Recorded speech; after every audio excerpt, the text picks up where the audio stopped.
someone describe your voice as gasoline and gravel. How do you feel? I love that. That's so awesome. The one I did for Lainey, I procrastinated, and that ended up taking about 6 hours. Adele. Oh my God, could you imagine? Yeah. Like, I don't know what I'm going to do with my life. And then the guitar came when the house burnt down, and bada bing, bada boom, you end up at an open mic, and then it's off to the races from there. All right, we are here with Jackson Dean on Pure Country. How are you? I'm great. How are you? Good. I'm so excited. So this is the first ever iHeart Live at the Horseshoe event that we have hosted. You're kicking it off. Yeah, How do you feel getting to be that guy? Great. I'm happy to be the guinea pig. Let's do this thing.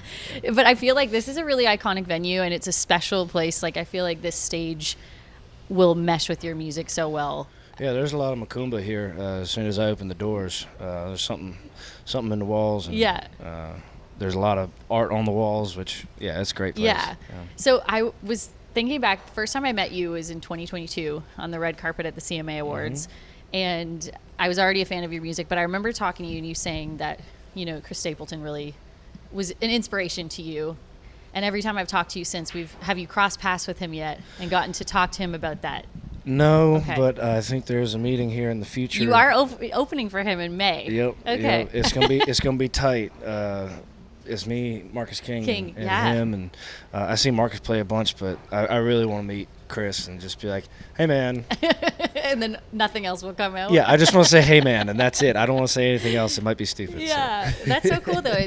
I remember that, like, talking to you about that so much. So when I saw the announcement for the Panama City Festival, I was like, this is such a cool full circle moment for you. Oh yeah, all the Steel Driver stuff, all the Johnson Brothers stuff that he did before Traveler, and just like it's pretty much like him, Robert Plant, and Cornell. Just listening to that will teach you how to sing. And yeah, for sure. Yeah.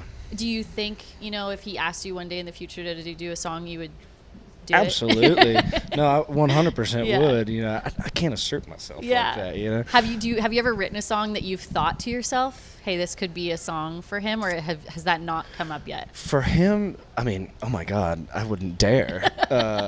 But I don't know. It would be really cool to like go full tilt with him, because his register is like a whole quarter higher than mine. Like I can touch his ceiling, but I can't touch his attic. You know what I mean? That's such a cool way to look at it. But I mean, you don't know though till you try. Like if you were with him on stage, you don't know. Something might come over you. When you're up on the balls of your feet, there's no telling what's going to happen. Yeah, so. It could. You never know. So new album, the songs that I've heard off of it are so good. Like, is Hey Mississippi stuck in your head as much as it is stuck in our head as a fan? It's living rent free. Now? Yeah, it's living rent free in my head. It's just on it repeat. Really is. From the moment I heard it, I was like, I'm going to be singing Hey Mississippi just forever. Yeah. But how special is this record? Because just hearing you talk about it in the promos for it, just the visuals that go along with it, I just feel like there was a lot of thought and intention that went into it. There was, but not as much as you think. It came pretty easy. Record 3 is a very hard thing to do as an artist. But no, I made it about what I've been up to these last couple of years, and I've been a lot of places, and I've got everything that I really ever dreamed of having in the palm of my hand, which is a woman in a cabin and a dog, and it's all the things you need. One of the coolest jobs on planet Earth, and the whole record is about that, and having to be 1,000 miles away at any given time from that and getting back to it. And so there's some getting home songs and some come with me songs, and it's some really, really beautiful tunes on this record. Did you write a lot of it at the cabin, or? Oh no. Okay. No, this was done in, a lot of it was done in Nashville. Some of them was from the road. Yeah. I mean, we were just writing for this, but I feel really good about this batch of 11. They fit really well together, and there's only really 2 blue songs on the record, so the rest of it, they're all pointed at the same thing, which is falling deeper into the love. So. Yeah. Oh, it's so good. Make a Liar is like, my gosh. I remember the first time I heard it, I sent it to my husband immediately. I was like, this is so good. Is there a song that's not out yet that on album release day you're maybe most excited to see what fans think of it? There's a song called Tennessee Moon that is going to kind of be the focus track. It's this descending thing that it's like a walk, and it feels like it could have been written in like the 30s or 40s, so it feels like an old standard. Honestly, it feels like The Weight, but slick and smooth and sub bass, and it's very dynamic, and it's a lot of fun. It's like some staple singers kind of thing. Cool. So I saw someone describe your voice as gasoline and gravel. How do you feel when you hear that description? I love that. That's so awesome. Gasoline and gravel. Gasoline and gravel. Double G. Like, kind of makes it. Yeah, the alliteration there. But when did you like really feel like maybe hear yourself like singing or hear a recording of yourself where you were like, maybe this could be a thing? Well, I grew up singing in the chorus of school for an Easy A, and so and my teacher, have you ever seen Whiplash with the drumming movie? Yeah, my teacher was like that. Okay. Like would call you like over his shoulder, be like, stop it, you know. But he was hard and really, really great teacher. I learned a lot from him. But having that, and then I did a little bit of theater, so there's some thespian in me a little bit. And then I was like, well, you know, I don't know what I'm going to do with my life. And then the guitar came when the house burnt down, and bada bing, bada boom, you end up at an open mic, and then it's off to the races from there, you know. But yeah. So was there a role when you were doing theater, like, that was maybe a favorite of yours that the first one was fun. Yeah. The second one, I played Danny Zuko. It was awesome. You did? I did. You did Grease? I did Grease. It was awesome. You did Grease Lightning. Yeah, Do you still have any of the outfits? Oh, God, no. No. That was like 14 I feel year like old me. I was Sandy in a theater play when I was in college. So I feel Oh, like you everyone were? has to be in Grease at some point. At some point in your life. In their life, yes. Yeah, it's I a definitely classic. wouldn't have been as good of a singer as you were showing up on the stage. But I know like you guys went through a tragic with your house burning down, and I know it brought music to you. Is there a correlation between, like, when you look at the songs you're writing, do you go back to that time in your life when you're looking for inspiration, or? No, it was just a really critical moment for me.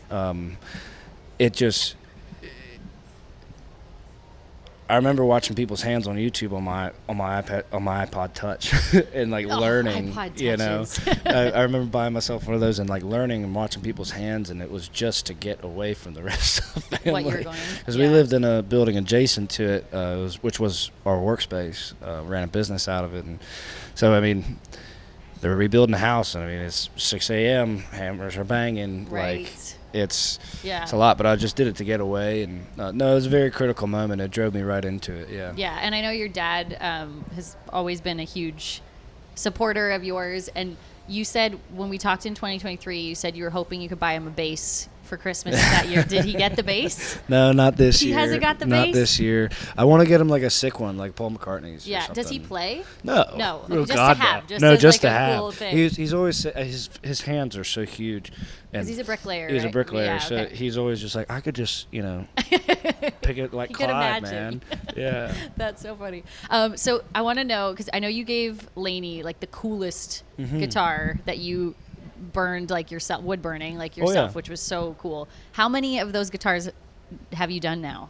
Since? Or just in total? Oh, like, God, there's got to be.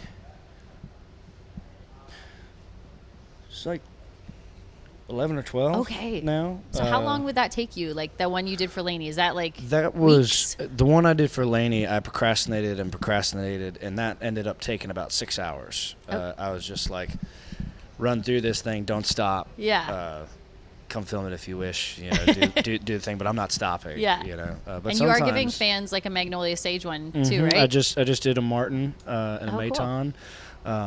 Two really awesome guitars, but yeah, it was the first time I like legit used a stencil, and it's like tatting, but it's like freeform. Yeah. I mean, tatting is freeform, but like you can't take it back. No, it's once it's burned into the wood, you can't take there, it back. which is kind of cool though, because I feel like it's got character to it, even if you do like mess something up. There's a finality to it, and there's a building upon your work, and you know, fixing it and all that stuff, but like you can't take it back. No, it's there. It's there for good. Yeah. So I want to know, as far as like collaborations go, obviously Chris Stapleton would be one that you'd want to work with, and you have worked with some really great other artists in country music. Who would be an artist that would maybe surprise your fans outside of country, that like would be on the bucket list? I don't know if it's surprising, but I've wanted to get to Adele for a while now. Adele. Oh my God, could you imagine? Yeah, Like come just on. being able to like get up there and do Skyfall, or just like, Yeah. it's incredible the discography that she has and just the voice that she has, and I'm like, that's awesome. That's been awesome for the last 15 years, but like it's incredible. I know, she can't go wrong. That says a lot about you though, because that's a ballsy move to go get up there with Adele. Yeah, that's a move, but like, you just, I think it'd be so crazy. It would be so cool. Yeah. I mean, she's got to make a big comeback at some point, right? Mm-hmm. It's like she'll take another hiatus, Yeah. 7 years or so, and then she'll come back out. Yeah, for sure. When you look at your career, say, 30, 40 years from now, if someone was to put together a biopic of your life, and who would you hope would play you at this point in your life, actor-wise? Like an actor now. Yeah. Well, I can't say Glen Powell because he's in everything. You could say Glen Powell. Okay, Glen Powell. Yeah, I'm gonna say Glen. I feel like Glen's a country fan. Oh yeah. Yeah. Oh yeah. Oh yeah. Okay. I've not been around him, but I know he likes the aesthetic. Yeah. Well, maybe we'll just put it out in the world. Glen Yeah. can put it on his to-do list. Glen, if you're listening. Glen. Has acting been something you wanted to really dabble in? Is that on your... I've had a few scripts come across and nothing that seemed absolutely right, but I think it'd be awesome. When I did all that theater, my director was like, "Yeah, you're a small screen kind of guy," and yeah, I'd love to do it one day, make some bunch of westerns or something. Yeah, that'd be so cool. Is there a song on this record, because you've obviously had music that's been featured on Yellowstone and has done the TV thing? Is there a song on this record that when you like first heard the master back, you were like, I could picture this in a movie. This could be a movie song. The last song on the record is pretty epic. It's a waltz. It's 3 chords, actually 5, but they don't come till later. But no, it's pretty epic and western, and it's about existing in a memory on your way home, back to it, and it's kind of riding off into the sunset kind of thing. So cool. Yeah. All right. And for you, I mean, you've had so many bucket list tours. Like I remember the first sit down that we actually did. We were talking about you were on a bus with Toby at one point. You'd opened up for Brooks and Dunn. What is the tour or in country that you haven't been on yet that you're like, this is the one I gotta put on my goal list? I've done shows with a lot of people. Yeah, you have. A lot of people, and you hit them all by doing like 3 here, 3 there, But I want to go on a big tour with Eric. For a long time, anybody you asked in Nashville, what do you want your career to look like? They would say Eric Church. Yeah. And he's the chief, and he's a big part of why I'm at where I'm at, and publishing and all that. But to go on tour with the chief and like do it his style, and I mean that's a huge band. Like to make all that noise. A lot of noise. A lot of noise. You would want to do like that crazy huge band. Like he's got like 21 people, I think, on stage. Give me like the London Symphony Orchestra. Let's go. Like give me 80 people that I can just be like, okay, you do this, you do this, you do this, and then it all comes together and we're off into space. Yeah. It's would be cool. Let me know when you're gonna do that. Hell yeah. I'll be there. Soon. So Magnolia Sage, where did that come from? Like, was that a theme that started before the songs, or did it come after? No, it came after. I knew I needed to get. I knew the concept would come at some point. It was going to be Magnolia Bloom after Mississippi, and then Range came at the very end of all of, this recording, and I was like, man, that's really on my mind and really descriptive, and I wanted something that encapsulated all the vibes and everywhere that I had been. So it's a little Magnolia, little Sage. All the songs fall under one or the other, obviously, and it didn't work out because of math, but it's a little bit of this, to create something that didn't exist before. Yeah. And That's it cool. was a lot of fun. And last thing before we go, so the videos are stunning and Thank you. cool. Like, were you a part of kind of the creative behind that? Oh yeah, the idea. The whole all the records are where we go. I'm like, put me here. Put me there, It was nice to not be freezing cold this time. It really was. Yeah. But no, Shannon, my woman, she came and was in all the videos. Name. Yeah. Shannon's a good name. Great name. Great name. That's awesome though. It's cool to see, like, it's got to feel different when you have someone, because music videos can be trying. It's to strange. Make. It's a little strange and Yeah. it's repetitive. So to have someone that knows you and is you're comfortable with, like, that's got to be pretty great. It was great. I mean, working with someone that you love that way, and it just looked really great. Like, she's just, I mean, she turned down CoverGirl like twice or something. I don't know, but she did a great job. Yeah, but it's just it's crazy when you see a song, or hear a song, and then you see the visual that's created within it. It works so well. Yeah. So they're it's very really they're cool. very descriptive, and they'll paint you a picture. Did you actually write the Magnolia Sage yourself? Was that you? That's for the title of the record. Not you. Okay. No. You just used a stencil wish. after. I was like, you don't want to see my handwriting. No, you don't want to see my handwriting. It's like shorthand and cave art. I'm kidding. So I'm not if someone kidding. asked you to do like a handwritten lyric sheet, you're like, you don't want that. You don't want that. What about like a tattoo? Have you had a fan get like your signature as a tattoo yet? I have. Okay. I feel like your signature though, you probably have that down. down. It's 2 letters and you got that. It's not that bad. But yeah, it's in some strange, awkward angles. It's always difficult. But people want it tattooed on them. Is that crazy? Like it's that's crazy. That's it's so crazy. cool. Like, I'm flattered. Yeah. But that's crazy. It is crazy, but it's like that you have meant so much to someone that doesn't even know you that they're willing to do that. That's pretty cool. Some people have full sleeves of them. Really? Like, there's a couple people I've met out there that have had full sleeves of signatures, and you're like, crazy. Oh, like every artist wow, that's dedication. That's dedication. That is dedication. Yeah. All right, well, so far, everything I've heard, the album is amazing, and I know the rest is going to be so great. And you did promise the first time you came to Canada that you were just going to keep coming back. Yep. And so far, you've kept your promise. We're trying. You keep coming back. I know we don't get up here enough, and we're trying to get up here more. That's good. Glad to hear that. Well, let me know when you're on tour with Eric Church or Stapleton or Adele, and we'll be there. Hell yeah. Awesome. Jackson Dean on Pure Country.